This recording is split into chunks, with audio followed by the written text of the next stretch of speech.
What's going on? I'm Ryan. I'm Nash. And we are Hot Chelle Rae. We are Hot Chelle Rae indeed. Now, we wanted to come to you very seriously, talk about our first concert. Okay, it's not really our first concert, but it's technically like the first concert that Nash and I went to that was a major show that wasn't a Butch Walker show. It was our first band date. Yeah, it was like we going to a went as a concert. band to go see Motley Crue and Aerosmith. And my dad is, both of our parents are songwriters and in the music industry, and my dad knew one of Steven's, very regular co-writers and was like, I think, we can get great seats and whatnot. And Free seats was really important. yeah, at the we time. didn't really care, but we ended up actually getting to go backstage to meet Steven Tyler.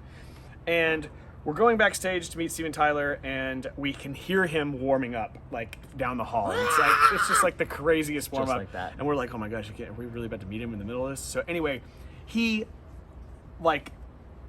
clears the room for us and actually takes us to a different room to have a one-on-one moment. And we're freaking out because I idolized him as a kid and wanted to sing as high as him. And he's just full of energy, right? And he's got an assistant in his ear that keeps going, Steven, it's 5 minutes until we go on. Steven, it's 3 minutes until we go on. And every time it gets down to 1 minute, he goes, no, push the show. We felt like miniature kings because Aerosmith's show was gonna go later, so he could talk to us for 5 more minutes. So he goes like this, and this was the craziest thing. And this was not the exact lineup that we had at the time, but we were all there. So at the time we had a different drummer. And we actually had a different drummer, but Jamie was with us. But Jamie was with us. So the band still and was so was there. Cord. Yeah, Cord was in the audience. He didn't get to come backstage. Cord was late to the show and couldn't get in. They told him his ticket was fake, and he was pissed. He's like, I'm here. They're telling me I'm a liar. I'm not a liar. It's a real ticket. They think I'm selling stuff. I'm at the gate. I can't get in. And side note, we're hanging out with Steven Tyler the whole time. Yeah, we're not texting him back. And side note, when we get back to the seats, he's really, really mad because he was walking down the aisle and this guy goes, "Get out of the way, Bon Jovi!" and pushed him out of the way. He had blonde, swoopy, feathered hair at the time, just like Bon Jovi. So we're standing backstage, and Steven goes really intensely. He's like, "All right, what's your last name?" I'm like, "Falaze." He goes, "What's your last name?" "Overstreet." He's like, "What's your last name?" "Keggy." And he goes, "I can tell you right now, you're going to be successful just based on your last names alone. Do you guys have a hit?" And I was like, "Yeah, I think we have a hit." And he goes, "You're going to be good. You guys are going to be good." We told him... We felt like we had been anointed. No, I think you're forgetting something. He said, "Do you have a hit?" And we said, "We've got 3.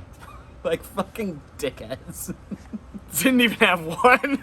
didn't have one. Yeah, and I like to dance. But we confidently answered it. And anyway, they're like, "Steven, we gotta go." He literally walks out from our conversation straight onto stage as we're just coming back to our seats. And I'll never forget it. Right in the beginning of the first song, my dad's pretty noticeable character. He looks right at my dad and points at him, and my dad was like, "All right." And I was like, "Man, we've been blessed." And you made fun of your dad because your dad was doing the father thing. Oh, that's right, doing And he the looks at it, he's musical, the Nashville thing, where it's like, I don't listen to music, but this is his way of enjoying it, actually. So But- Steven looked at me and goes, yeah, that's right. "What are you doing?" Dude, so crazy. But that was a pretty life-changing, something that we could reflect back on whenever we were getting turned down by labels, or if we'd hit a dead end. It was always cool to be able to reflect and look back on that moment.